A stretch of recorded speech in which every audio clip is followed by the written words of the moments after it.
Selamat pagi Bapak Ibu Jemaat yang dikasihi Tuhan Yesus Kristus, Shalom. Ibadah Minggu pagi ini kita akan dilayani oleh Ibu Pendeta Irene Monalisa Tetelepta SSI Theo. Kemudian tema ibadah Minggu ini adalah GKO sebagai keluarga Allah yang misioner. Terambil dari Efesus 2 ayat 11 sampai 22. Mohon perhatian untuk beberapa himbauan. Yang pertama, untuk bisa menjaga ketertiban dan kenyamanan bersama dalam ibadah, dimohon untuk tidak mengaktifkan handphone selama ibadah berlangsung. Yang kedua, bagi Bapak Ibu yang memiliki anak-anak kecil, dimohon juga untuk tetap membuat anak-anak duduk tertib selama ibadah berlangsung. Yang ketiga, dimohon untuk membuang sampah pada tempat yang sudah disediakan, sehingga ruang ibadah tetap bersih.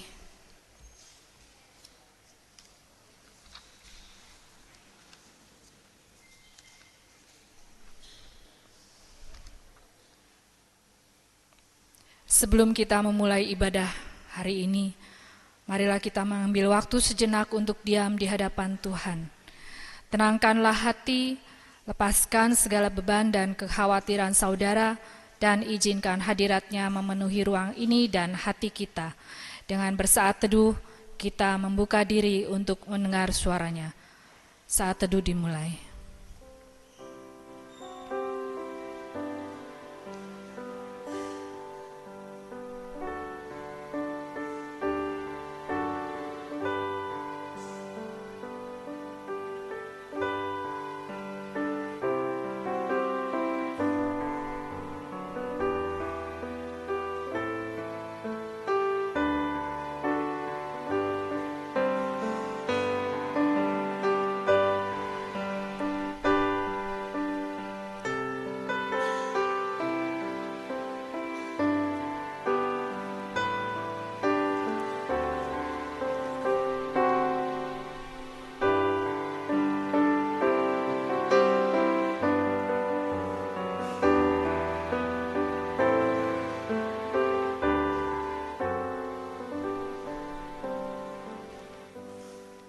Saat teduh selesai.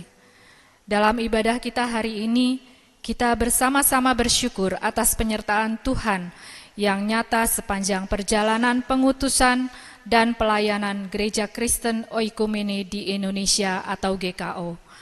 Hari ini kita merayakan anugerah Tuhan yang telah memelihara dan menuntun gereja ini hingga mencapai usia 46 tahun. GKO bukan sekedar sebuah institusi. Ini adalah komunitas orang percaya yang dipanggil untuk memberitakan Injil, menyuarakan kebenaran, dan memperjuangkan keadilan di tengah dunia. Di setiap tantangan dan perubahan zaman, kasih karunia Tuhan terus menjadi dasar dan arah bagi gereja ini. Kita percaya bahwa Tuhan Yesus Kristus adalah kepala gereja. Dialah yang memimpin, menyertai, dan membentuk perjalanan GKO dari awal berdirinya sampai hari ini. Kiranya perayaan syukur ini tidak hanya menjadi momen mengenang, tetapi juga memperbarui komitmen kita untuk terus melayani dan menjadi saksi Kristus dimanapun kita ditempatkan. Panggilan beribadah.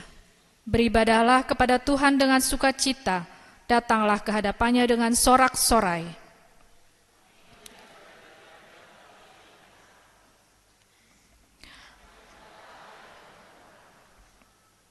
Mari bersama kita satukan hati dan suara untuk memuliakan Allah. Kami undang untuk bangkit berdiri Bapak Ibu Jemaat yang dikasihi Tuhan Yesus Kristus. Dan kita akan menaikkan pujian Bila Kulihat Bintang Gemerlapan dari Kidung Keesaan 129 bait 1 sampai 2.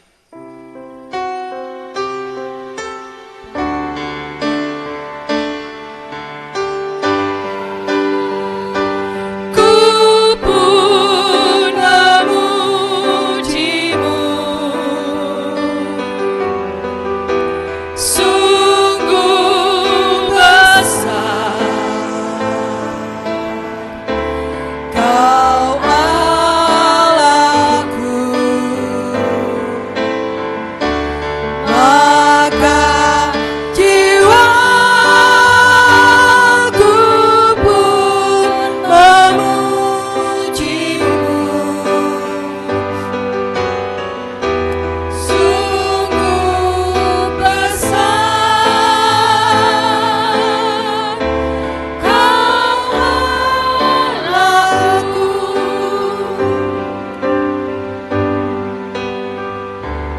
Telah kulihat bintang gemerlap dan bunyi guru riuh ku dengar. Ya Tuhanku, tak putus aku heran melihat ciptaanmu yang besar. Maka jiwaku pun memujimu, sungguh besar Kau Allahku. Maka jiwaku pun memujimu, sungguh besar Kau Allahku.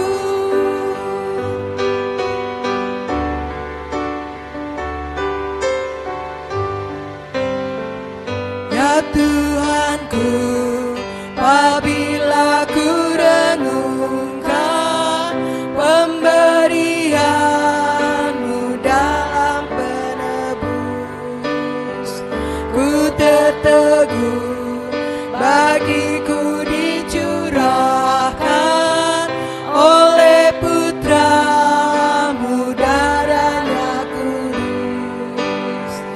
Maka jiwaku pun memujimu, sungguh besar Kau Allahku. Maka jiwaku pun memujimu, sungguh besar Kau Allahku.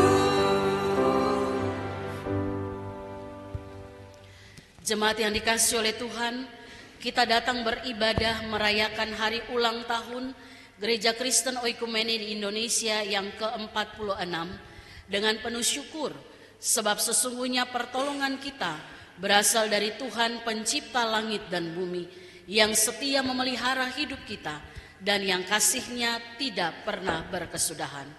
Dengan keyakinan tersebut, maka ibadah yang diselenggarakan hari ini biarlah berlangsung hanya di dalam nama Allah Bapa, Anak, dan Roh Kudus.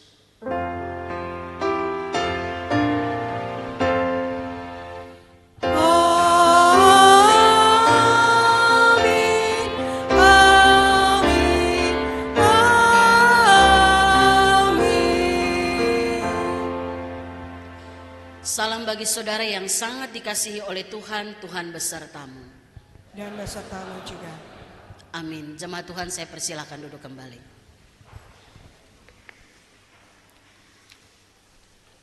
Tema pemberitaan firman Tuhan hari ini adalah GKO sebagai keluarga Allah yang misioner, yang didasarkan pada Efesus 2 ayat 19 yang berkata, "Demikianlah kamu bukan lagi orang asing dan pendatang, melainkan kawan sewarga dari orang-orang kudus dan anggota-anggota keluarga Allah."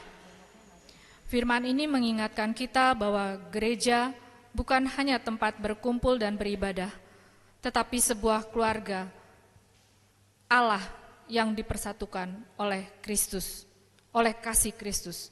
Di usia ke-46 Gereja Kristen Oikumene di Indonesia atau GKO, kita diteguhkan bahwa kita bukan lagi orang luar, tetapi bagian dari tubuh Kristus, dipanggil untuk hidup dalam persekutuan, kesaksian, dan pelayanan.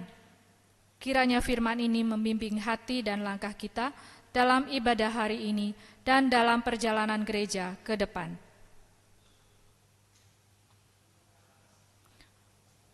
Syukur kepada Allah.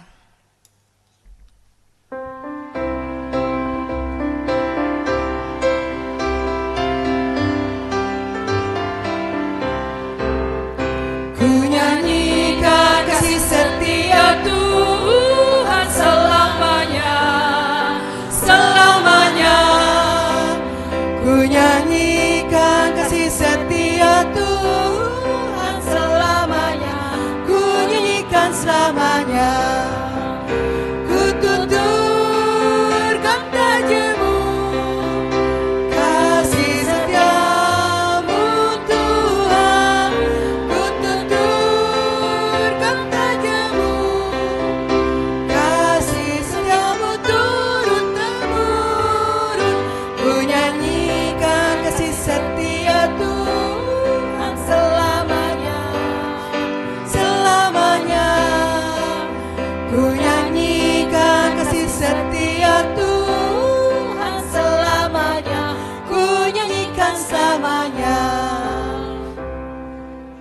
Jemaat yang dikasihi Tuhan, firman Tuhan berkata, "Dosaku kuberitahukan kepadamu, dan kesalahanku tidaklah kusembunyikan. Aku berkata, aku mengakui pelanggaran-pelanggaranku kepada Tuhan, dan engkau telah mengangkat beban dosaku." Terambil dari Mazmur 32 ayat 5. Sebab itu marilah kita mengaku dosa kita kepada Tuhan yang diawali dengan pengakuan secara pribadi.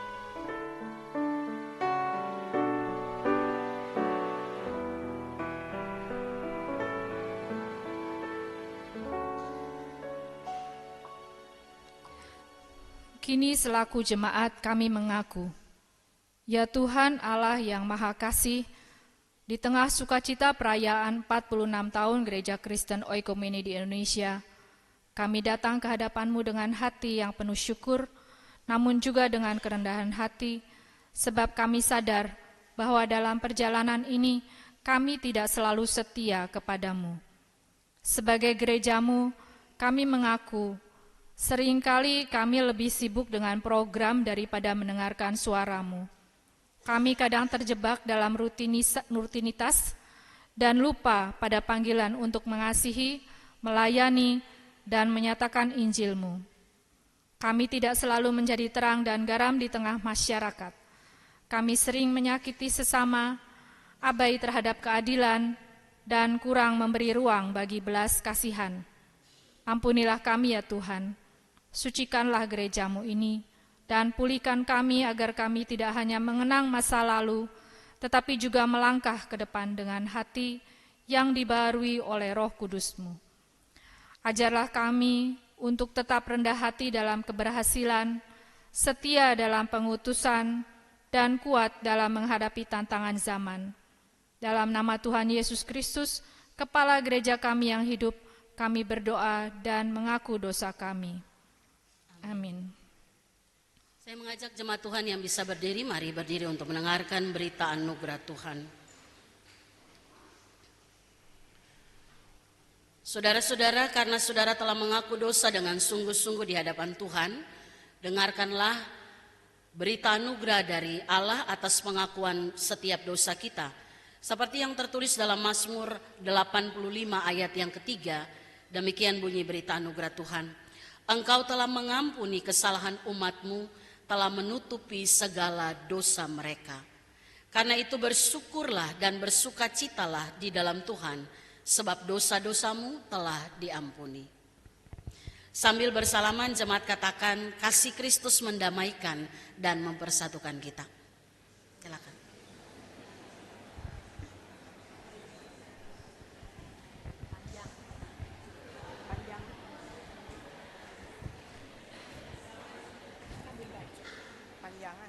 Jemaat Tuhan, saya persilakan duduk kembali.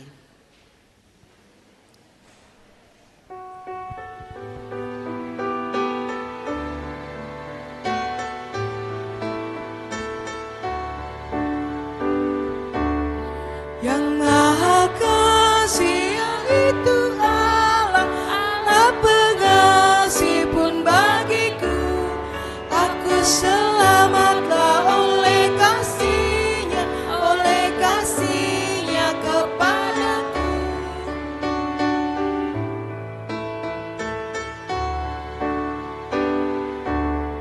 Allah mengutus Yesus Tuhanku, Allah mengutus Sang Penebus. Aku selamatlah oleh kasih-Nya, oleh kasih-Nya kepadaku. Jemaat yang dikasihi Tuhan, dengarkanlah petunjuk hidup baru sebagai penuntun hidup kita yang diambil dari Amsal 16 ayat 6. Dengan kasih dan kesetiaan, kesalahan diampuni, karena takut akan Tuhan orang menjauhi kejahatan.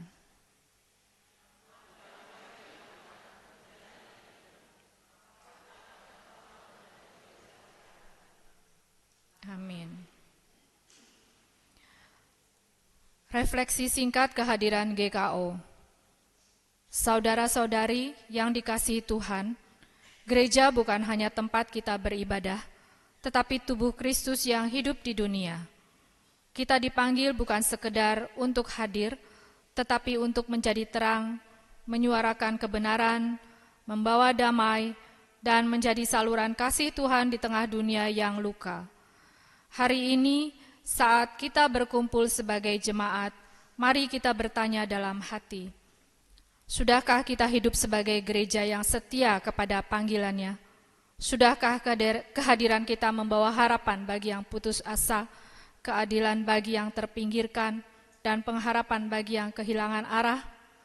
Kiranya refleksi ini menolong kita untuk tidak hanya bersyukur atas umur gereja yang panjang, tetapi juga berani memperbarui diri agar GKO senantiasa menjadi gereja yang hidup, mengakar dalam firman, dan bertumbuh dalam kasih Kristus bagi dunia.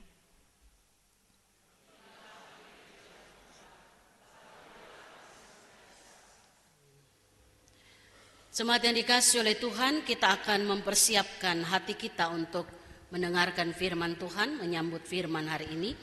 Kita naikkan pujian Kidung Kaesan 352 bait 1 dan 2.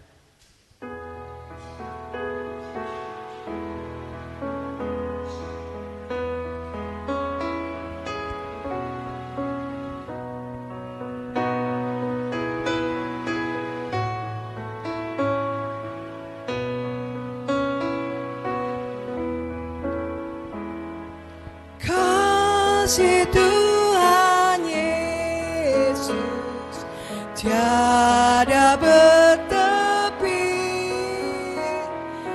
lebar panjang tinggi, dalam tak terberi. Walau melampaui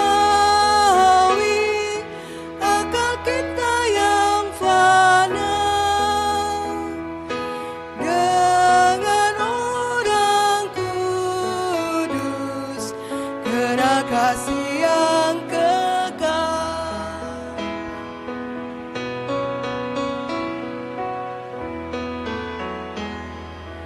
Iman dan harapan,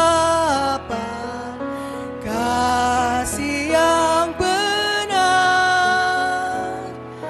dari ketiganya kasih terbesar. Kasih itu sabar, ia suka memberi, tak megahkan diri, tidak mengenal dengki. Mari jemaat Tuhan kita berdoa sebelum membaca dan merenungkan firman Tuhan pagi ini. Kita berdoa.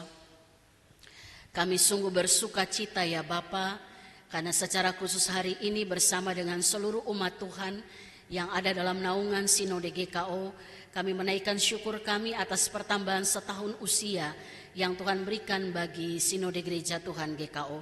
Terima kasih Bapa, dalam ucapan syukur, dalam ibadah minggu pagi ini, kami terus rindu Tuhan perlengkapi kami dengan firman-Mu, agar kami boleh tahu apa yang harus kami kerjakan dengan benar, baik kami secara pribadi, keluarga, bahkan gereja, sehingga kami boleh menjadi gereja keluarga Allah yang misioner, di mana kami melakukan apa yang menjadi agenda Tuhan di tengah-tengah dunia ini, dan hidup kami berdampak baik bagi banyak orang. Berbicaralah bagi setiap kami ya Tuhan hari ini, kami siap mendengarkan sabda-Mu. Di dalam nama Tuhan kami Yesus Kristus, firman yang hidup, Tuhan menyertai saudara. Amin. Jemaat yang dikasihi oleh Tuhan, mari kita siapkan bacaan firman Tuhan. Pagi ini kita akan baca bersama dari surat Paulus kepada jemaat di Efesus, Efesus pasal yang kedua, kita baca ayat 11 sampai dengan ayat yang ke-22.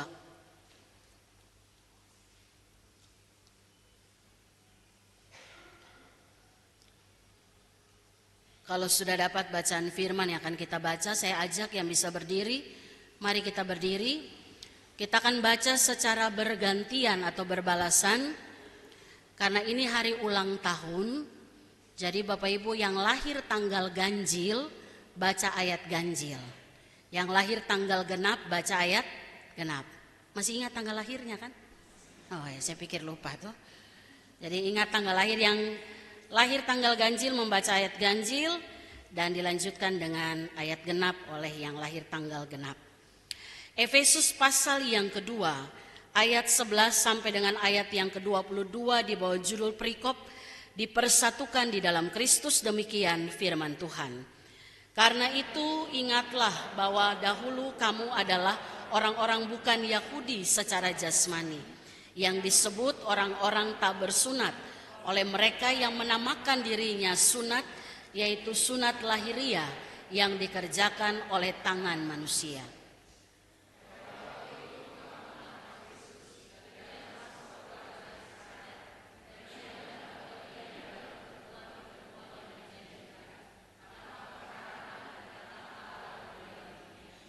Tetapi sekarang di dalam Kristus Yesus, kamu yang dahulu jauh sudah menjadi dekat oleh darah Kristus.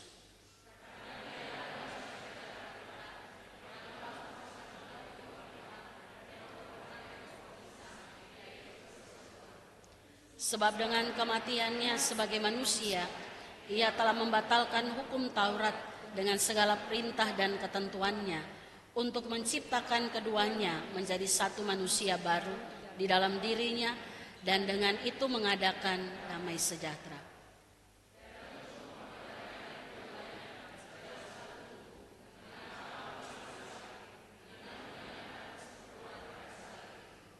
Ia datang untuk memberitakan sejahtera kepada kamu yang jauh dan damai sejahtera kepada mereka yang dekat.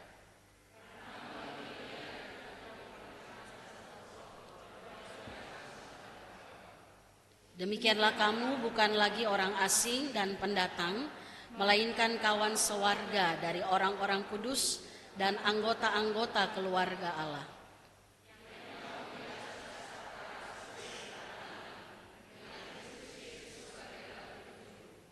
Di dalam Dia tumbuh seluruh bangunan rapi tersusun menjadi bait yang kudus di dalam Tuhan.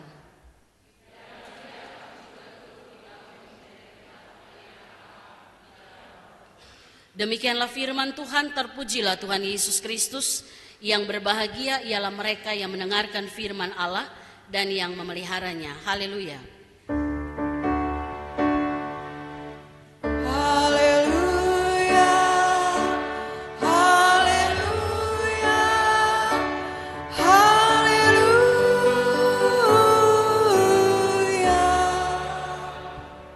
Silakan jemaat untuk duduk kembali.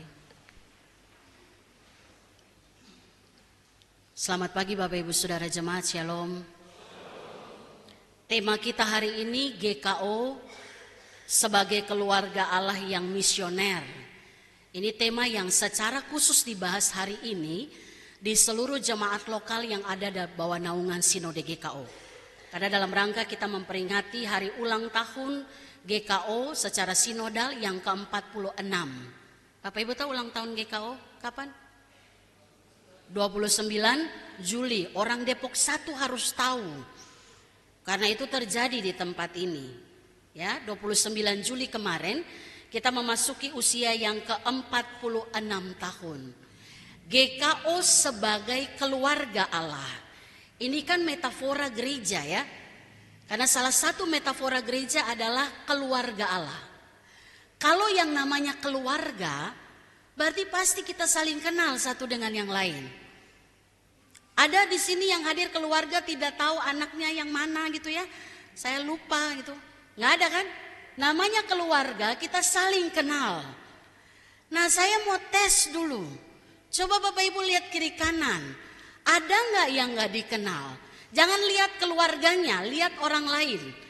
Kiri, kanan, depan, belakang boleh. Coba intip ke belakang sedikit. Ada nggak yang tidak dikenal? Ada, saya lihat dari sini ada. Ada jemaat tamu kan? Mana? Kan Pak Manulang angkat tangan. Baru ulang tahun jadi agak lupa kayaknya ya. Oh ada satu, iya. Ada beberapa jemaat tamu. Tapi Bapak Ibu kenal ya kiri kanan? Jawab, kenal nggak Bapak Ibu? Kenal ya?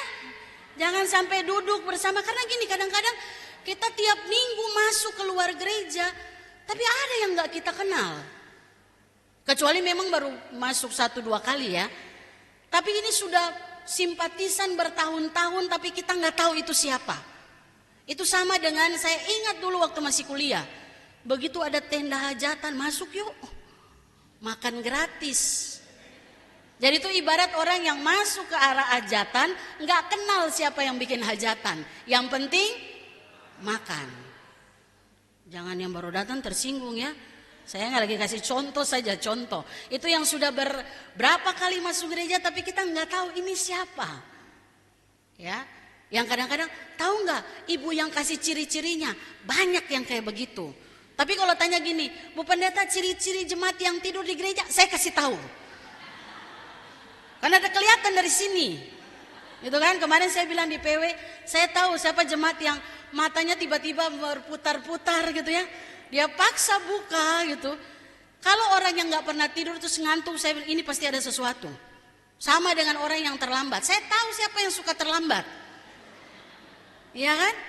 Saya tahu siapa yang terlambat. Jadi kalau ada orang yang nggak biasa telat, terus telat, ini pasti ada sesuatu. Tapi kalau yang udah biasa telat, ya sudahlah, biasa begitu, gitu kan?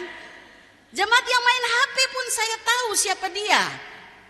Saat lagi ibadah, tuh ya, nggak tahu urusan negara apa yang sedang sampai lagi ibadah pun masih tetap buka HP. Kan kemarin saya bilang ya. Kalau dia tuh tim gegana silahkan. Tapi saya nggak ada lihat di dalam ruangan ini ada tim gegana.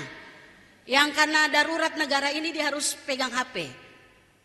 Ya, sudah mulai simpan-simpan HP, ada yang mulai. Kan ketahuan dari sini tuh. Udah mulai mata ke atas tapi jari tetap jalan. Nah Bapak Ibu Saudara, kalau namanya keluarga, kita harus saling kenal. Kenapa? Gereja itu bukan hanya tempat singgah. Tapi gereja adalah rumah. Amin. Maka kita semua adalah keluarganya Allah. Karena kita ada dalam satu naungan bersama. Kita adalah keluarga Allah. GKO sebagai keluarga Allah itu bukan berarti bahwa kita dikumpulkan Tuhan di sini karena kita sama. Kita punya garis keturunan yang sama, garis darah yang sama. Nggak ada kemarin aja donor darah. Ada yang A, B, C, D, E, F sampai Z, gitu ya. Ada yang nggak bisa karena HB terlalu. Saya baru tahu ada HB yang terlalu tinggi ya, dan nggak bisa. Tapi saya lihat kemarin tuh cuma 50 orang yang hadir. Ini yang lain pada kemana ini? Ya. Padahal saya sudah siap donor loh. Ada yang tertawa tuh berarti tahu itu bahwa saya paling takut jarum ya. Saya tidak bisa donor karena minum obat, jadi tidak bisa. Padahal kemarin saya sudah siap gosok-gosok ini silahkan.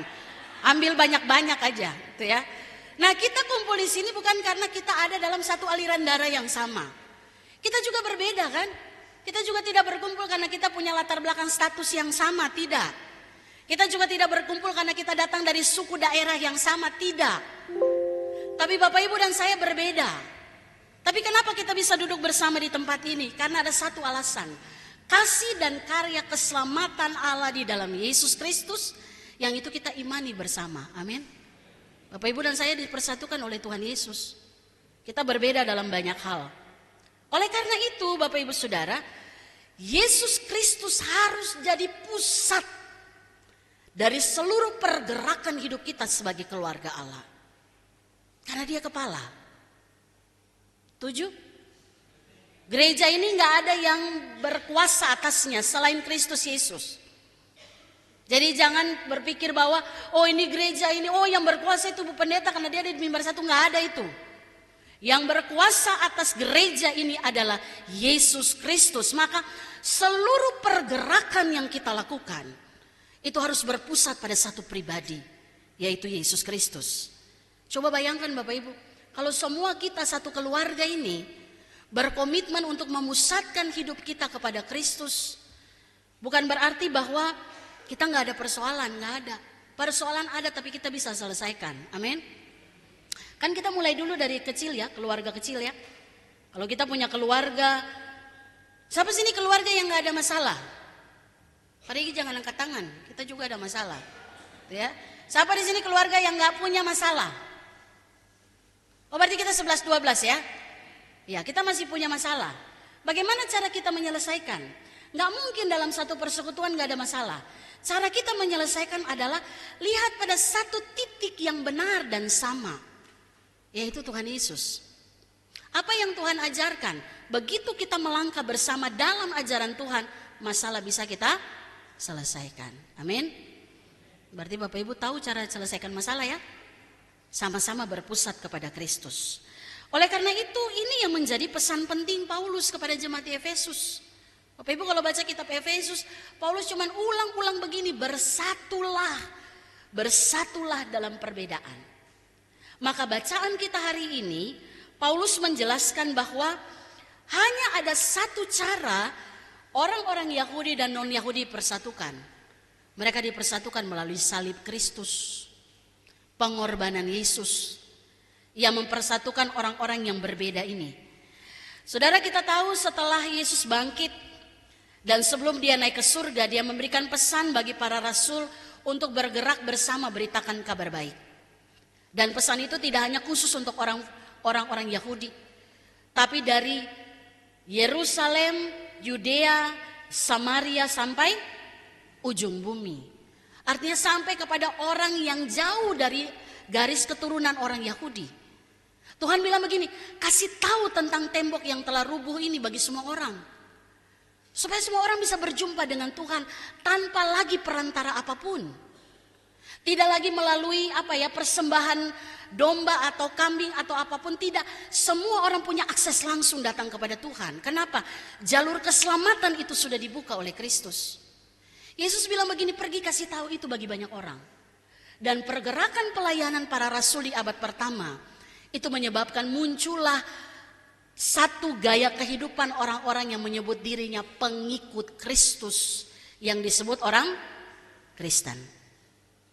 Di mana pertama kali jemaat disebut Kristen? Antioquia. Itu untuk pertama kali jemaat disebut Kristen. Maka kita tahu latar belakang hidup orang Yahudi. Orang Yahudi bertahun-tahun bahkan berabad-abad, mereka tuh dibentuk dengan cara berpikir bahwa mereka tuh bangsa eksklusif. Kami bangsa pilihan Allah. Kami bangsa yang diberi hukum langsung oleh Allah, yang hidup dalam pengharapan. Sehingga bagi mereka orang-orang di luar Yahudi itu kafir. Ya, radikal sekali mereka. Dan tidak ada yang salah. Yang salah adalah ketika mereka tidak bisa melihat perbedaan. Maka itu yang terjadi, orang-orang Yahudi merasa bahwa mereka masih umat Allah yang eksklusif, punya hak secara rohani. Sementara orang-orang non-Yahudi itu bukan siapa-siapa bagi mereka. Nah, Paulus datang dan memberikan pengajaran ini. Paulus bilang begini, gak salah kamu merasa eksklusif. Tapi lihat, begitu Kristus datang, tembok eksklusif itu dirubuhkan oleh Kristus. Sehingga terbuka akses pada semua orang, termasuk orang-orang non-Yahudi, untuk mengenal siapa Tuhan. Tembok perseteruan itu dipisahkan oleh Tuhan. Mau tebal setinggi apapun, Yesus hancurkan itu. Namun Bapak Ibu Saudara, dua golongan ini dipersatukan oleh satu wadah yang namanya gereja. Waktu mereka berkomitmen untuk percaya kepada Kristus. Di dalam Kristus cara berpikir sia-sia itu harus dileburkan, ya. Harus yang sia-sia, yang merasa bahwa segala sesuatu itu ada yang lebih penting dari lain, itu harus dileburkan bersama dengan Kristus. Karena kita semua sama di hadapan Allah. Maka kalau kita lihat apa yang dinasihatkan Paulus kepada jemaat Efesus, nasihat yang sama juga terjadi dalam kehidupan kita GKO. Secara khusus dalam evaluasi HUT yang ke-46 ini. Kita semua ada di sini dengan latar belakang yang berbeda, daerah yang berbeda, usia yang berbeda, tapi kita bisa hidup bersama karena Kristus. Amin. Bapak Ibu masih cinta GKO? Cinta banget atau cinta saja? Aduh. Ya, kalau cinta banget kita tahu ini rumah kita dan kita atur itu dengan baik. Amin. Kalau kita cinta GKO maka saya lihat benar-benar kita ada dalam sebuah kehidupan keluarga. Bapak Ibu, perbedaan, kemajemukan, kepelbagaian kita ini kan berbeda latar belakang ya. Suku kita berbeda, dari asal kita berbeda, gaya pola asuh kita juga berbeda, maupun kita satu suku tapi pola asuh kita bisa beda, cara berpikir kita beda. Maka kita bisa duduk bersama di tempat ini karena Tuhan. Tapi satu hal yang harus kita ingat, yang namanya perbedaan, kepelbagaian, kemajemukan, itu biasa jadi senjata iblis untuk hancurkan kehidupan bersama umat Tuhan. Ya, saya kasih satu contoh sederhana Bapak Ibu Saudara. Contoh dalam kehidupan kita bersama. Kita keluar sedikit dari gereja, kita lihat kehidupan yang berbeda antara orang yang berbeda secara iman. Begitu kita tidak melihat perbedaan sebagai sesuatu yang itu penetapan Tuhan atas hidup kita, kita akan lihat itu dengan cara pandang yang salah. Dan itu kan yang saat ini sedang terjadi ya. Kita saling berbeda dalam hal iman, dan itu dianggap sebagai ancaman dari kelompok yang satu dengan kelompok yang lain. Bapak Ibu, saya mau kasih tahu, Yesus tidak pernah ajarkan kita seperti itu. Meskipun kita berbeda, itu ketentuan Tuhan. Bapak Ibu dan saya nggak pernah minta dilahirkan di mana kan? Tuhan kalau boleh saya lahir di negara yang adikuasa lah, kayak Amerika lah. Coba aja 4 musim di situ. Kalau nggak pas salju kita beku, gitu ya. Tuhan, saya kalau bisa lahir jadi orang yang penting dan tidak itu di mata Tuhan. Ya. Maka dalam segala perbedaan yang ada, begitu kita mementingkan diri sendiri lebih benar dari orang lain, konflik tidak akan pernah selesai. Ya, dan itu yang saat ini sedang terjadi. Saya mau kasih tahu untuk Bapak Ibu, hapuskan itu dari cara berpikir kita. Kita berbeda dengan dunia, tapi kita harus ada di dalam dunia untuk memberitakan perbedaan itu dengan cara yang benar. Sekarang kita masuk dalam gereja. Di gereja pun kita berbeda dalam banyak hal. Saya kasih satu contoh. Ini klasik contohnya. Kita di sini ini berbeda usia. Betul ya? Ada yang lahir tahun 30-an.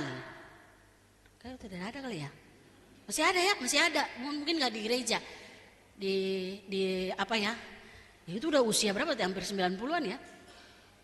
Ada yang lahir tahun 40-an ada?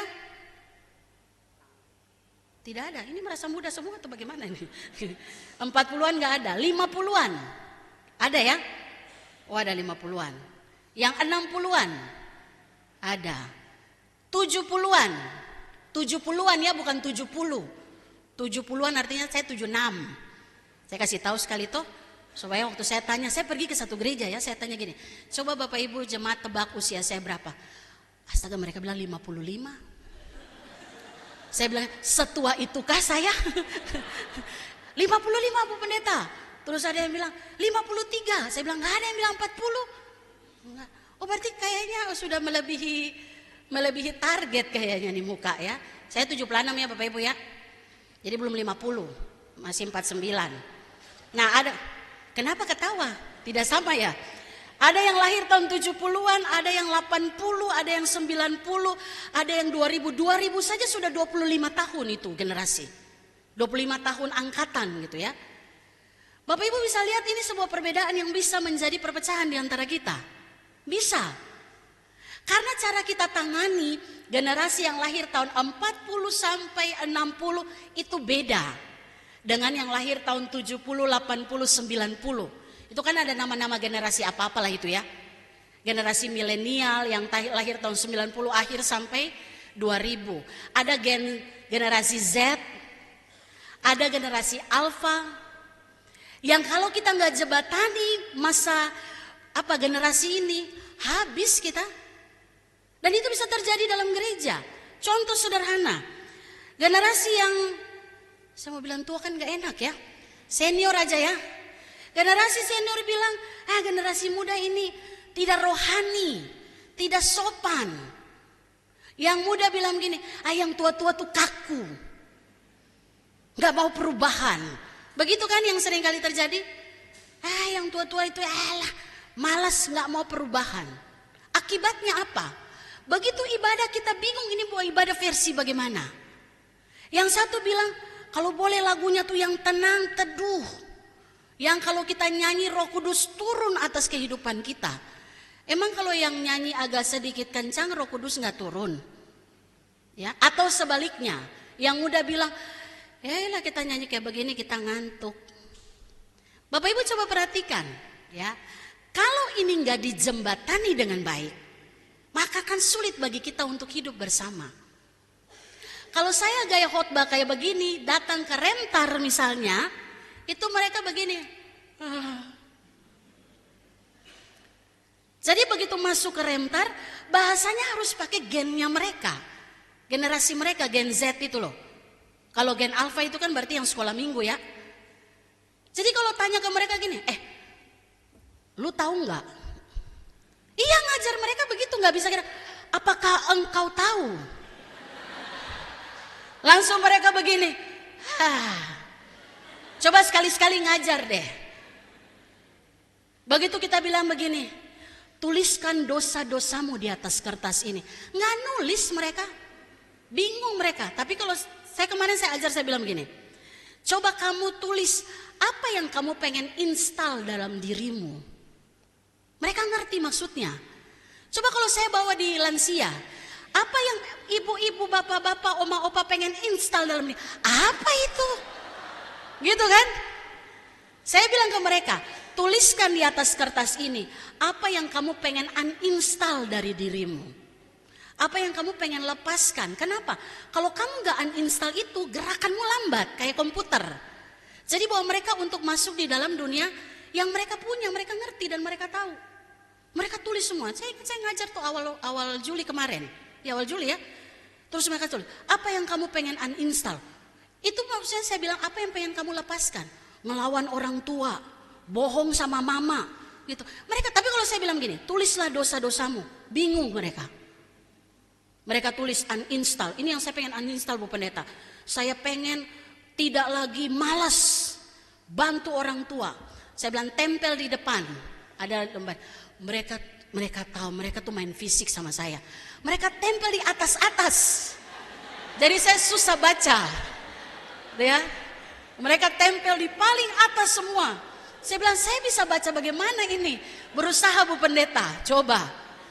Berusaha. Udah gitu tulisan mereka kan gak kayak tulisan kita zaman dulu ya.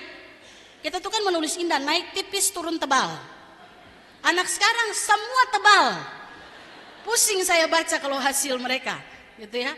Jadi Bapak Ibu Saudara, ini yang disebut perbedaan. Kalau tidak kita jembatani dengan baik, termasuk ketika kita dalam rumah. Kalau Bapak Ibu dalam rumah, kita pakai gaya kita dulu untuk didik anak-anak kita, kabur mereka. Benar gak saya mau tanya, benar apa benar? Betul apa betul? Ya itu betul kan? Kalau kita bilang, gak setuju dengan aturan mama, keluar dari rumah ini, keluar dia. Karena saya punya ponakan kayak begitu. Ya, sepupu saya bilang ini, kalau nggak setuju, angkat pakaianmu, keluar dari rumah ini. Kalau nggak ikut aturan mama, nggak hitung 5 menit dia masukkan pakaiannya dalam tas sekolah dan dia jalan keluar. Mamanya bilang, mau kemana kamu? Katanya keluar. Gitu. Saya bilang, hei, sudah nggak zaman itu yang model kayak begitu. Apalagi kalau pakai sesuatu untuk menyakiti tubuh mereka, itu nggak zaman. Yang harus kita lakukan adalah taruh prinsip. Karena udah beda nih, angkatan kita udah beda. Kalau dulu kita tahan banting, mau dipukul kayak apapun, gak mungkin kita lapor HAM. Iya Pak Polisi kan? Pernah terima laporan gak anak dipukul sama orang tua? Iya toh? Tapi kalau dulu berani pergi polisi aja kita takut. Iya kan Bapak Ibu ya? Lapor polisi sana, gak berani. Anak sekarang lapor polisi, hayo. Maka ini harus benar-benar kita pikirkan dengan baik. Bapak Ibu Saudara, semua perbedaan tidak bisa kita hindari, tapi bisa kita jalani. Belum lagi perbedaan suku budaya. Tapi saya bersyukur di GKO Depok 1 itu nggak pengaruh kayaknya. Karena pernah kami sarapan tinutuan. Bapak Ibu tahu tinutuan? Bubur Manado. Tinutuannya yang masak orang Jawa. Yang makan semua suku. Itu saya ingat banget tuh kami makan di situ. Ya, bisa makan. Enak Bu Pendeta. Apalagi kalau tambah sedikit saksa, ikan arsik, tempe bacem, peye yang banyak kacangnya, maka asam urat kolesterol selesai. Bapak Ibu, kita nggak bisa hindari ya perbedaan ini, betul? Maka mari kita ubah cara berpikir kita. Semua kita ada dalam satu rumah ini sebagai keluarga Allah.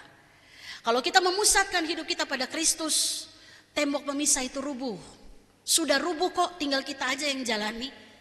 Karena dalam ayat 14 tadi dikatakan bahwa, coba kita lihat ayat 14. Karena dialah damai sejahtera kita yang telah mempersatukan kedua pihak dan merobohkan tembok pemisah, yaitu perseteruan. Kita nggak bisa hindari yang namanya perbedaan. Tapi kita bisa sikapi dengan cara berpikir kita dan sikap hati kita yang benar. Ayat ini mau katakan bukan berarti Yesus meniadakan perbedaan, tapi dia robohkan semua. Apa? Ada dua tembok yang Yesus robohkan. Kalau kita baca baik-baik dalam ayat ini. Yang pertama, Yesus robohkan tembok pemisah yang dibangun karena dosa antara kita dengan Allah. Kalau pakai kalau pakai doktrin keselamatan itu kayak jurang yang tidak berakhir. Nah, Yesus menjadi jembatan sehingga kita bisa melewati. Di dalam Yesus kita bisa melewati, relasi kita dengan Tuhan itu pulih. Maka di dalam Kristus tembok pemisah antara kita dengan Allah itu sudah gak ada lagi. Kita punya akses langsung datang sama Tuhan. Amin Bapak Ibu ya. Jadi kalau bikin dosa langsung datang minta ampun sama Tuhan. Jangan tumpuk-tumpuk. Kalau sempat ngaku puji Tuhan, kalau nggak sempat ngaku pergi bawa itu semua, ya. Maka tembok pemisah itu diruntuhkan oleh Yesus. Yang kedua, tembok yang dirobohkan oleh Yesus, tembok yang kita bangun dalam perbedaan kita antara kita dengan manusia, dengan sesama. Karena kadang-kadang tuh kita suka merasa diri kita lebih baik daripada orang lain. Bapak Ibu mau tahu contohnya? Contoh yang biasa kita merasa bahwa saya lebih baik, suku saya lebih baik, daerah saya lebih baik. Contoh tuh paling sederhana, waktu nasihat kita ke anak-anak. Ada yang nasihat anak begini, Nak, kalau nanti cari jodoh, jangan yang beda ya. Ada loh yang kayak begitu, nggak ada di sini kayaknya. Jangan yang beda, kalau boleh yang samalah. Saya kasih contoh, kayak saya nasihat sama anak saya Rensya misalnya ya. Rensya, kalau cari jodoh nanti orang Ambon saja. Jangan yang lain, pusing nanti mama. Contoh Bapak Ibu, contoh, tapi saya nggak pernah nasihati anak saya kayak begitu. Karena saya bilang begini, dari segala bangsa yang ada silahkan. Ya. Tapi satu aja syaratnya bagi kami orang tua, takut akan Tuhan. Dan itu ciri-cirinya ketahuan.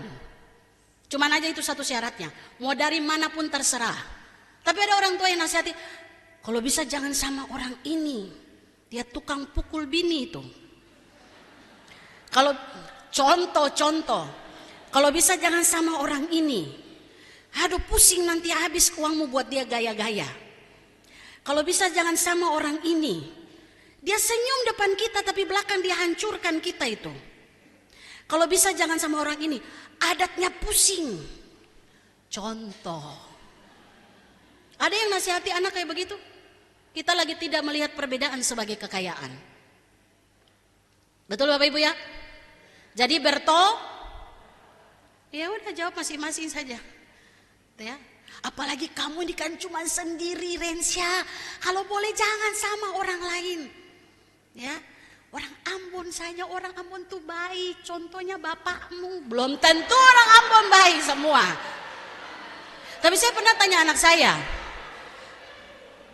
jangan semua lihat Pak Regi nanti dia malu. Ya, saya pernah tanya anak saya, Dan ini jawaban yang membuat saya tenang dan saya bersyukur sama Tuhan.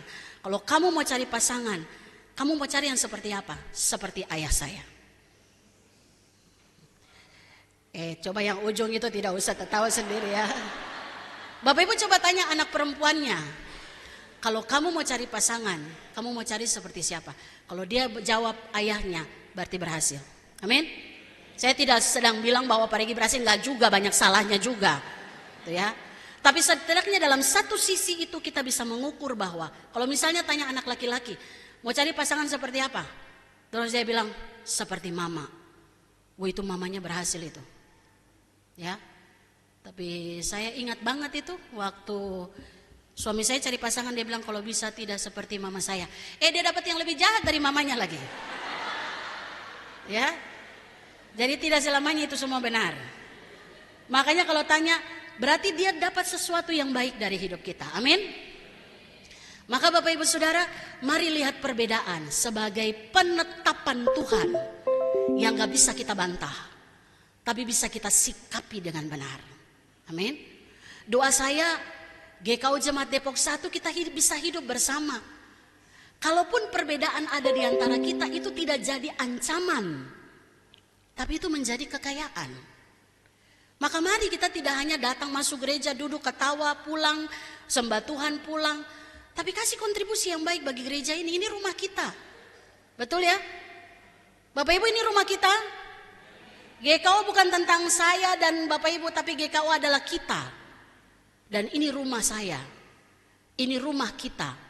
Kalau kita mau perbaiki untuk kehidupan kita bersama. Bukan untuk kepentingan pribadi atau kepentingan orang-orang tertentu. Maka masuki usia 46 tahun, kita berdoa untuk GKO secara sinodal. Karena Bapak Ibu, saya mau jujur, GKO Jemaat Depok 1 dengan GKO Jemaat yang lain itu beda. Ya, sangat berbeda. Karena saya sudah ada di 3 jemaat. Di Jemaat GKO Bekasi Pondok Ungu, di Jemaat GKO Bintaro, dan hari ini di Jemaat GKO Depok. Ini 3 jemaat dengan 3 karakter yang berbeda.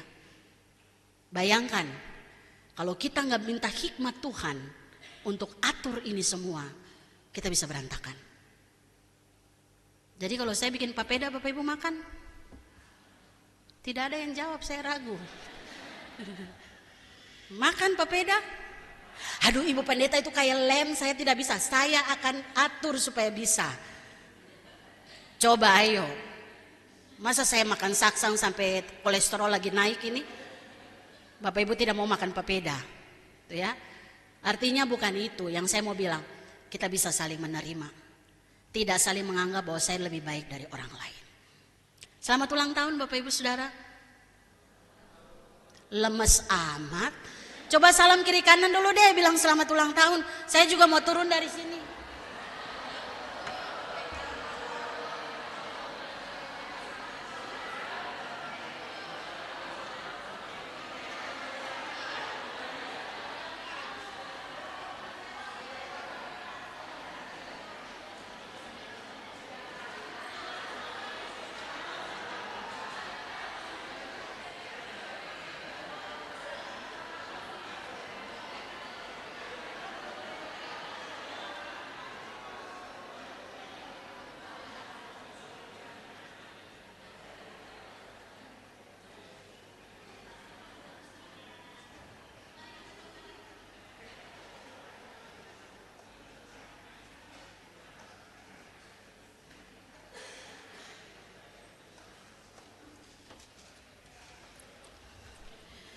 Yang tidak sempat salaman nanti kan ada presbiter di depan kan. Nah baru kita salaman, ucapan selamat ulang tahun. Jangan sampai nanti begitu saya bilang selamat ulang tahun, saya nggak ulang tahun hari ini Bu Pendeta. Kita kan lagi bersyukur untuk GKO kan ya. Karena GKO adalah rumah kita. Yuk mari kita berdoa. Kami bersyukur ya Tuhan meteraikan firman ini dalam hati kami. Agar kami boleh hidup bersama di tengah perbedaan yang ada dengan cara pandang yang benar. Karena kami milik Allah, kami adalah anak-anak Allah, kami telah dirobohkan tembok pemisah, baik antara kami dengan Allah maupun kami dengan sesama. Meteraikan firman ini agar kami boleh tetap hidup benar dalam gereja ini dan di tengah masyarakat di mana kami ada. Dalam nama Yesus kami berdoa. Amin. Kita aminkan firman Tuhan, Kidung Keresan 352 bait yang ketiga.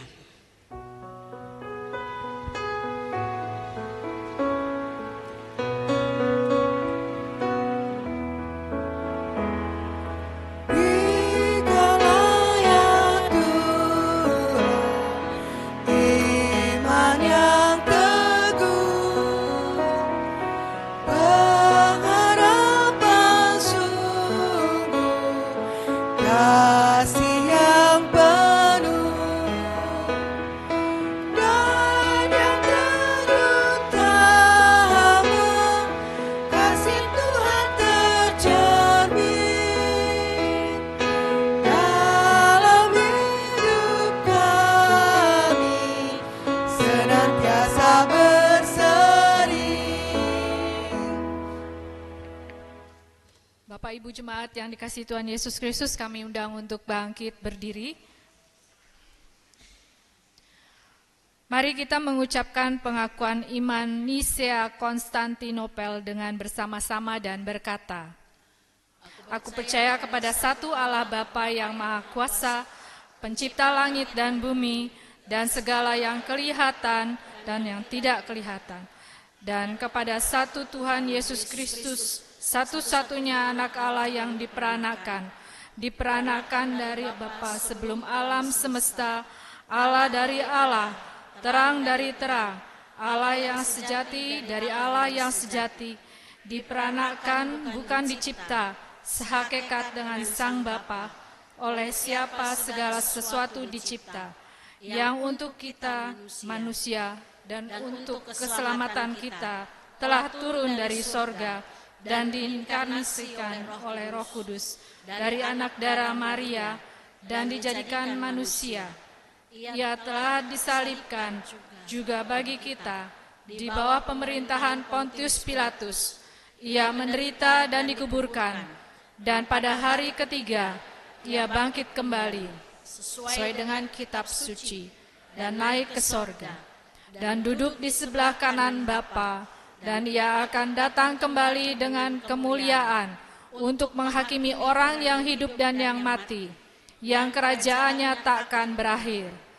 Dan aku percaya kepada Roh Kudus, Tuhan dan pemberi kehidupan, yang keluar dari Bapa dan Anak, yang bersama-sama dengan Bapa dan Anak, disembah dan dimuliakan, yang telah berfirman dengan perantaraan para nabi. Dan aku percaya satu gereja yang am dan rasuli. Aku mengakui satu baptisan untuk pengampunan dosa. Dan aku menantikan kebangkitan orang mati dan kehidupan di dunia yang akan datang. Jemaat dipersilakan untuk duduk kembali.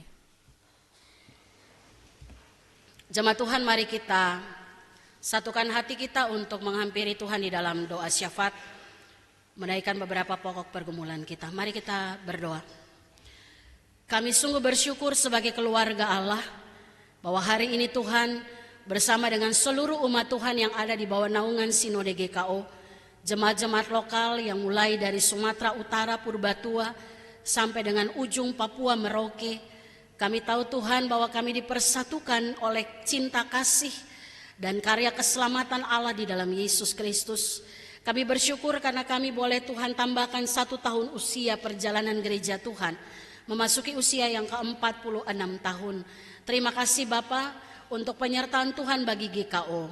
Kami percaya sungguh ya Tuhan, GKO Jemaat Depok 1 ada dalam arak-arakan perjalanan Sinode GKO untuk melakukan apa yang menjadi misi Tuhan bagi dunia ini, apa yang Tuhan taruh dalam hati kami untuk kami lakukan menjadi berkat bagi kehidupan bangsa negara kami, bahkan juga bagi dunia ini. Terima kasih ya Tuhan, berkati majelis Sinode GKO. Tuhan berikan hikmat bagi mereka bersama dengan seluruh jajaran pimpinan yang ada, sungguh Tuhan, agar kebijakan-kebijakan yang dilakukan itu semua adalah agenda Tuhan. Tidak ada kepentingan-kepentingan pribadi dalam bentuk apapun. Karena kami tahu gereja adalah milik Tuhan. Yesus Kristus adalah kepala gereja. Maka semua pergerakan yang terjadi di dalam gereja itu mengarah kepada Engkau ya Tuhan. satu-satunya Tuhan dan Juru Selamat kami yang hidup. Berkati seluruh pelayan Tuhan, hamba-hamba Tuhan, para pendeta, vikaris yang ditempatkan baik di jemaat-jemaat induk maupun di pos-pos pelayanan. Mari Tuhan, di semua jemaat lokal yang ada di bawah naungan Sinode GKO, beri hikmat bagi para pelayan-Mu, baik para pendeta, penatua, para pengurus komisi pelayanan, guru-guru sekolah minggu. Kami percaya sungguh Tuhan, semua baik pengajar-pengajar di remaja taruna, Tuhan berikan hikmat. Pekerja-pekerja gereja, Tuhan berikan semangat untuk melayani pekerjaan Tuhan. Dan kami percaya sungguh ya Bapa, dalam semua tugas tanggung jawab yang kami kerjakan, rumah ini dibersihkan dari segala keterikatan hal-hal yang tidak berasal dari Tuhan. Dibersihkan dari intervensi kegelapan dalam bentuk apapun, sehingga perbedaan tidak menjadi senjata bagi iblis untuk menghancurkan kami. Tapi perbedaan kami lihat sebagai sebuah potensi yang baik, yang kaya untuk memperkaya setiap kami, membangun tubuh Kristus, membangun keluarga Allah di dalam kasih, dan gereja menjadi representasi kehadiran Allah di tengah-tengah dunia ini. Kami rindu itu terjadi bagi GKO. Secara khusus GKO Jemaat Depok 1, terima kasih Tuhan, kami ada dalam naungan bersama, bertumbuh bersama di dalam kasih Tuhan. Maka kami percaya sungguh ya Tuhan, hanya agenda-Mu yang boleh terjadi di dalam kehidupan gereja-Mu di tempat ini. Tuhan, satu persatu umat-Mu kami bawa sepenuhnya ke dalam tangan Tuhan. Pergumulan-pergumulan hidup yang boleh dihadapi, baik yang mengalami konflik-konflik keluarga, dipulihkan dalam nama Tuhan Yesus. Baik keluarga yang bergumul dengan persoalan pekerjaan, ekonomi, apapun Tuhan. Mari Bapa, Engkau Allah menjadi pusat dari kehidupan kami. Sehingga persoalan tidak ada yang tidak dapat kami selesaikan. Karena kami tahu Tuhan Yesus Kristus ada di dalam kehidupan kami bersama. Kami berdoa juga ya Tuhan bagi pergumulan umat-Mu. Secara khusus hari ini kami berdoa bagi beberapa jemaat Tuhan, beberapa keluarga dalam gereja-Mu di tempat ini. Kami doakan keluarga Bapak Yuki Kurniawan Hendarto, keluarga Bapak Heber Simon Piai, keluarga Bapak Janus Silalaki, keluarga Bapak Sakarias Damamain, keluarga Ibu Ellen Sihombing Nababan, keluarga Bapak Pendeta Martinus Richard Haurisa, keluarga Bapak Gabriel Lase, keluarga Ibu Penatua Lestari Ambarningrum, keluarga Bapak Yusak Liu, dan keluarga Bapak Daniel Liu. Ya Tuhan, berkati 10 keluarga yang kami bawa dalam doa di ibadah pagi ini. Tuhan mendengar apa yang menjadi seru doa mereka. Kami percaya mereka tidak hanya menjadi bagian dari daftar keanggotaan yang ada, tapi memberi kontribusi yang baik dan positif bagi pembangunan bangunan Allah di tempat ini. Dan kami percaya apapun yang dibawa pergumulan masa depan anak-anak dalam keluarga ini, Tuhan sudah siapkan yang terbaik. Kami juga berdoa ya Tuhan bagi jemaat yang saat ini sedang mengalami kelemahan tubuh, berada dalam proses pemulihan. Kami doakan Ibu Lemina Turnip Sihaloho, Ibu Supartina Makatipu, Ibu Yuliana Siwu, Bapak Ruslan Yudiseno, Saudara Gustaf Anmama, Ibu Marcelina Sudarman Lusikoi yang akan menjalani operasi mata tanggal 6 besok, dan juga Bapak Ronald Sahat Perlindungan Lumban Tobing yang akan menjalani pemasangan ring di jantung pada minggu yang akan datang. Bapak, kami berdoa ya Tuhan, saudara-saudara kami, orang tua kami yang lemah tubuh, kami imani dan berkata dengan iman, mereka sudah mengalami kesembuhan di dalam nama Tuhan Yesus. Semua pemulihan tubuh jasmani ada dalam kendali Tuhan. Obat penawar makanan minuman, itu semua hanyalah alat. Tapi kami tahu jika Tuhan memulihkan tubuh jasmani mereka secara sempurna, Tuhan akan lakukan itu dengan pertolongan Tuhan. Kami berdoa bagi jemaat yang bersuka cita karena pertambahan setahun usia di minggu ini. Kami doakan Saudari Winona Natania Mulia, Ibu Minauli Situmorang Borusi Marmata, Saudara Gamaliel Aser Teurupun, Andres Mateo Misa, Ibu Adris Nai, Saudara Agus Effendi, Ibu Kesumo Wardani, Saudara Gogona Yonatan Indra Teguh Surya Pardede, Sila Nadine Putri Hardianto, Fatan Al-Fajri, Bapak Yodri Regi Adrians, Bapak Helfri Hemsi Payer, Bapak Christopher Tampani, Bapak Sugito, Bapak Wilfred Jos Lumenta, dan anak Patricia Guenevieve Saulina Dasalak. Berkati ya Tuhan, jemaat Tuhan yang berulang tahun di minggu ini, sukacita damai sejahtera Tuhan menaungi kehidupan mereka, dan biarlah dengan pertambahan setahun usia mereka menyadari Tuhan masih berikan kesempatan untuk melakukan pekerjaan-pekerjaan Tuhan. Kami doakan pos pelayanan kami yang ada di Dalung Bali. Mari Tuhan Engkau berkati Pak Pendeta Suhito bersama dengan semua pelayan. Jemaat ini boleh bertumbuh sehingga menjadi jemaat yang dewasa, yang terbuka untuk melayani setiap pribadi yang ada di daerah Bali, yang belum masih jauh dari jangkauan pemberitaan Injil, dan mereka boleh bertumbuh di dalam pengenalan akan iman Kristus. Kami juga berdoa ya Tuhan bagi bangsa dan negara kami. Mari Bapak Engkau berkati pemerintah kami, kota Depok di mana kami ada. Jadikan Depok tempat di mana kami boleh hidup berdampingan meskipun kami berbeda. Kami hidup dalam aman dan damai. Dan Tuhan jadikan kami alat-Mu di tengah-tengah kehidupan masyarakat di mana kami ada. Kami menerima perbedaan dengan cara pandang yang benar. Dan kami melakukan hal-hal yang itu benar-benar menampilkan bahwa nilai ilahi itu kami miliki dan kami lakukan dalam kehidupan kami. Terima kasih ya Tuhan. Kami juga berdoa hari ini untuk salah satu suku yang terabaikan. Kami doakan suku Taloki yang berada di Sulawesi Tenggara. Biarlah Tuhan berikan kebijaksanaan, kuasa, strategi penginjilan, tim pendoa syafaat bagi suku ini agar melalui doa, kuasa Roh Kudus, Injil boleh tersebar di antara orang-orang Taloki. Berdoa agar mereka juga membuka hati menerima kabar baik, melepaskan diri dari ikatan adat yang bertentangan dengan ajaran Tuhan, dan mereka boleh menyatakan dengan mulut dan percaya dengan hati bahwa Yesus Kristus adalah Tuhan. Kami juga mohon perlindungan Tuhan bagi para pekerja ladang Tuhan yang Tuhan utus persekutuan doa yang ada di tengah-tengah suku Taloki. Biarlah segala bentuk gangguan, serangan spiritual oleh kuasa Tuhan semua dapat dipatahkan, dikalahkan, dan kemenangan Allah boleh terjadi bagi kehidupan orang-orang Taloki. Terima kasih Tuhan Yesus, ini menjadi doa kami pagi hari ini. Ampuni kami Tuhan, kalau dalam perjalanan hidup ini kami banyak sekali melakukan hal-hal baik melalui pikiran kami, perkataan, bahkan perbuatan yang tidak berkenan di hadapan Tuhan. Jauh dari nilai-nilai Kristiani, karena kami masih banyak sekali dipengaruhi oleh hal-hal yang datang dari duniawi ini. Tuhan ampuni kami. Kami mau jadikan tempat ini GKO sebagai rumah kami, untuk kami bertumbuh bersama, dan Tuhan hadir untuk memberkati setiap kami.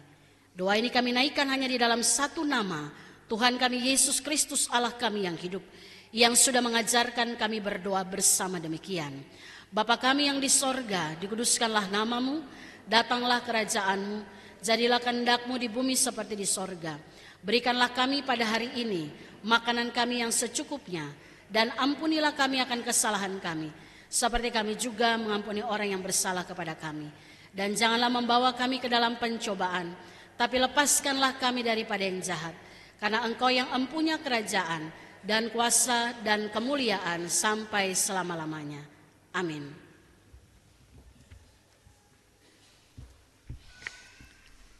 Mari kita memberikan persembahan syukur sambil mengingat firman-Nya yang berkata, nyanyikanlah mazmur bagi Tuhan, hai orang-orang yang dikasihi-Nya, dan persembahkanlah syukur kepada nama-Nya yang kudus. Terambil dari Mazmur 30 ayat 5. Seraya memberi persembahan, mari kita menyanyi dari Kidung Keesaan 387 bait 1 sampai 5, ya Tuhan hanya inilah.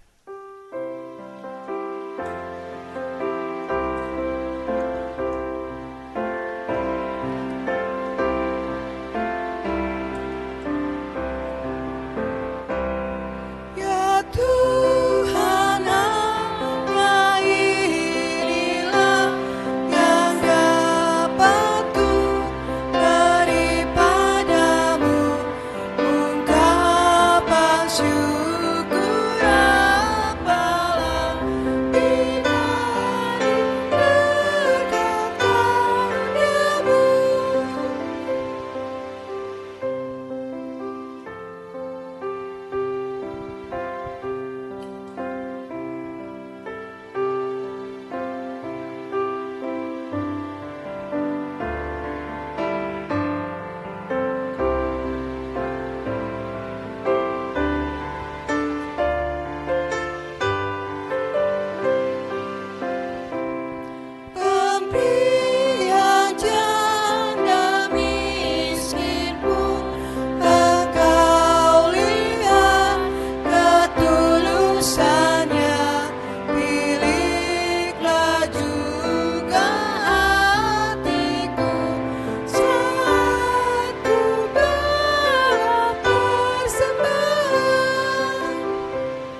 marilah kita membawa persembahan ini kepada Tuhan di dalam doa.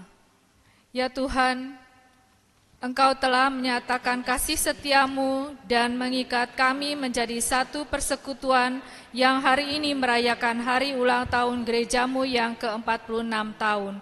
Sebab itu kami berdiri dengan membawa diri kami dan persembahan syukur ini untuk kami persembahkan kepadamu. Biarlah persembahan kami memuliakan namamu. Amin.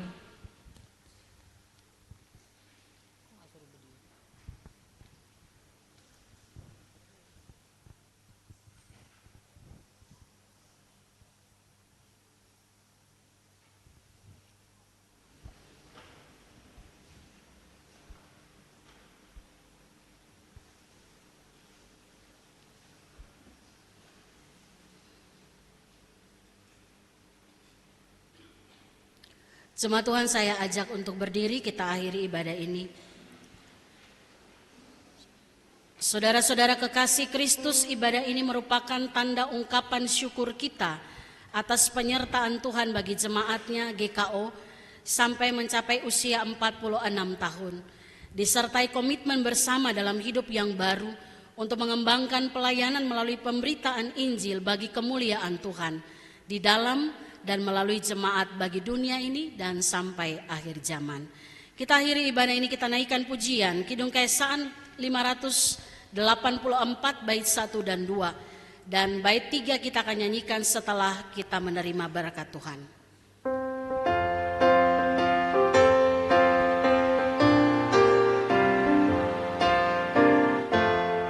Pakailah seluruh hidupmu dalam ladang dunia, tiap harta dan talentamu pergunakan baginya. Berkat Tuhan tersedia bagi orang yang meminta. Dia tahu yang kau butuhkan kini dan selamanya.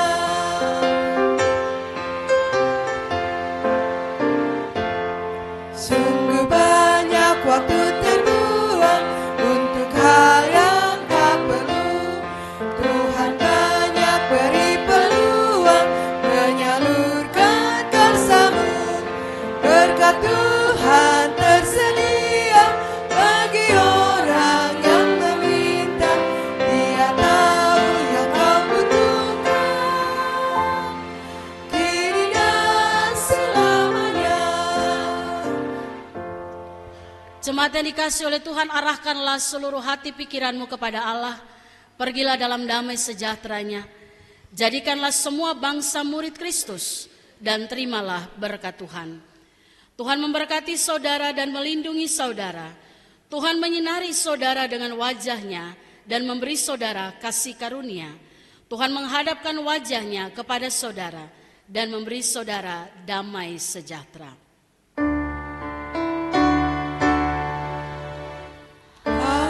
Haleluya, haleluya,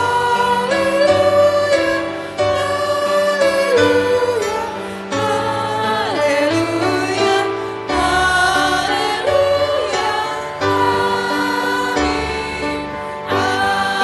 amin, amin, amin.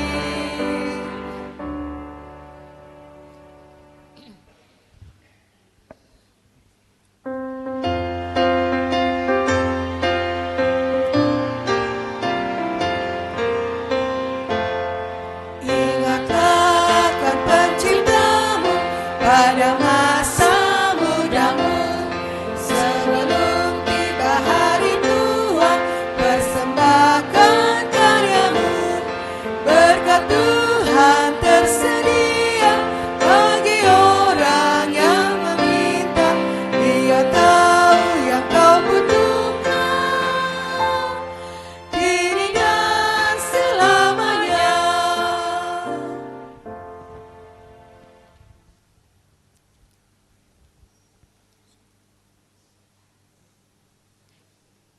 Kita bernyanyi Mas GKO sebanyak 2 kali.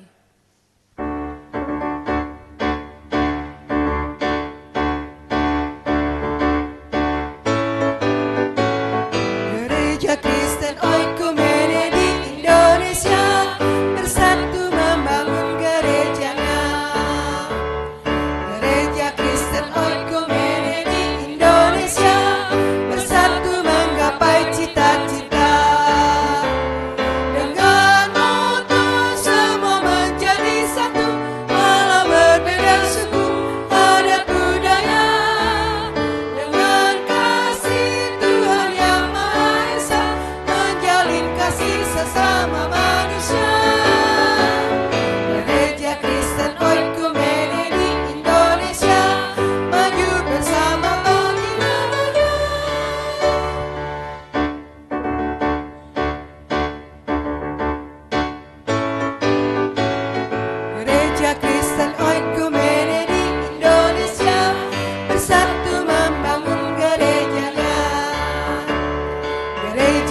Bapak Ibu dipersilakan untuk bersaat teduh sejenak.